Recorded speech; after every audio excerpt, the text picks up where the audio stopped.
নমস্কার, আমি অভিনেতা, থিয়েটার কর্মী এবং 111 নম্বর ওয়ার্ডের গর্বিত বাসিন্দা সঞ্জীব সরকার।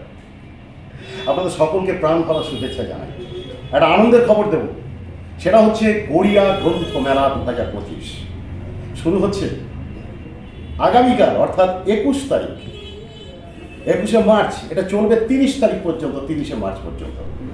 ফলে এই যে সারা সপ্তাহ এবং আরও দুটো দিন, মানে একটা হই হই কাণ্ড আমাদের 111 নম্বর ওয়ার্ড এবং তৎসংলগ্ন সমস্ত অঞ্চলের মানুষজন, যারা পুস্তকপ্রেমী মানুষ, যারা পড়াশুনো করতে ভালোবাসেন। আর সেই সঙ্গে আমি একটু জানি রাখি, আমি একটু খেতেও ভালোবাসি। সুতরাং গ্রন্থমেলার সঙ্গে খাওয়া দাওয়ার একটা বিরাট আয়োজন আছে, সেটা না বলে পারছি না আর কি।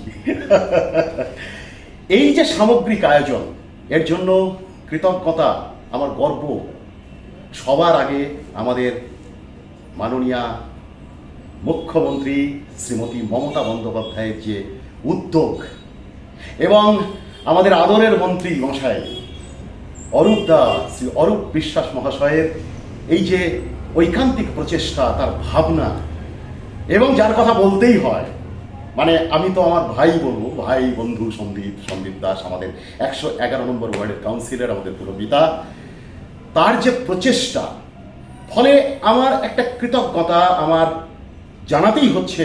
এই 111 যে টিম, মানে সন্দীপ এবং সন্দীপের টোটাল টিম, তাকে আমার প্রাণ ভরা শুভেচ্ছা, সেই টিমকে আমার জানাচ্ছি।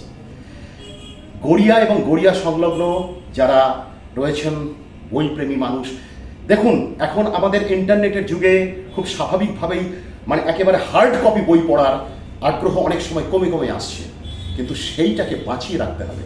তার কারণে একটা বই, নতুন বইয়ের যে গন্ধ, সেটা আমাদেরকে আমাদের সেই ছেলেবেলায় ফিরিয়ে নিয়ে যায়। তো ছেলে মেয়েদেরকে বই পড়তে হবে, পড়াতে হবে। আসুন খুব আনন্দে এই কটা দিন কাটাই।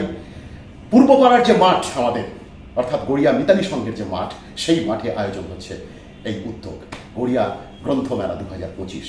আমাদের এখানে উপস্থিত থাকবেন আমাদের প্রণম্য মানুষ শ্রী শীর্ষেন্দু মুখোপাধ্যায়, কবি থাকবেন সুবোধ সরকার, শ্রীজাত থাকবেন, কবি শ্রীজাত, তিনি উপস্থিত থাকবেন। আমরা সবাই থাকব এবং সর্বোপরি আপনারা থাকবেন।